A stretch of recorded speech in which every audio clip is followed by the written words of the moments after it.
journalistes, avez-vous déjà entendu parler des fake news, des informations bidons qui circulent sur les réseaux sociaux? Eh bien, voici leur version vidéo. On les appelle les deepfakes.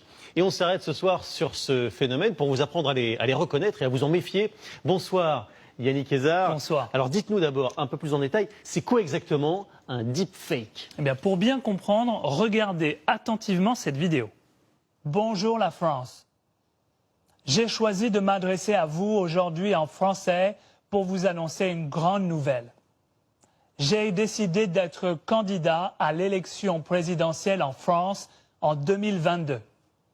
Ensemble, we will make France great again.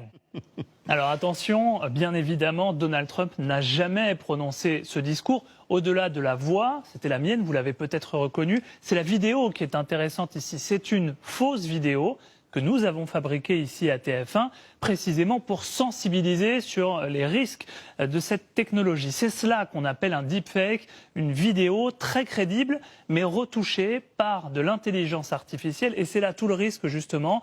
Aujourd'hui, plus besoin de grands moyens pour faire ce type de trucage. Il suffit d'utiliser des programmes gratuits disponibles sur Internet. Alors justement, Yannick, comment fait-on pour fabriquer un deepfake?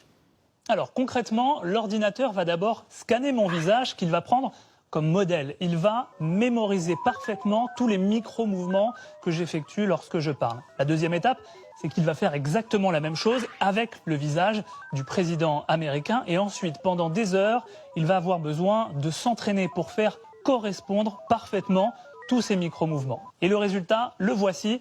Une fois bien entraîné, le logiciel fait correspondre en temps réel tous les mouvements de mon visage sur ceux du président américain.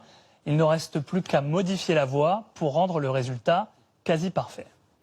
Démonstration effectivement saisissante. Yannick, ce qu'on peut en retenir, c'est qu'on n'est pas forcément obligé de croire tout ce que l'on voit. Oui, justement, à partir de maintenant, dites-vous bien une chose, c'est que lorsque vous verrez circuler sur les réseaux sociaux une vidéo de manière virale, où une personnalité, connue ou pas, tient des propos que vous jugerez surprenants ou choquants. Dans ce cas, demandez-vous toujours si c'est une vidéo qui a potentiellement donc été retouchée. Fort heureusement, il existe aussi des outils technologiques qui permettent notamment aux journalistes d'analyser ces vidéos et d'essayer de repérer ce type de modification. Et l'autre solution, Yannick, merci beaucoup, c'est de continuer à regarder le journal parce qu'ici, évidemment, il n'y a pas de deepfake ou de fake news, absolument. Merci beaucoup. Toujours à propos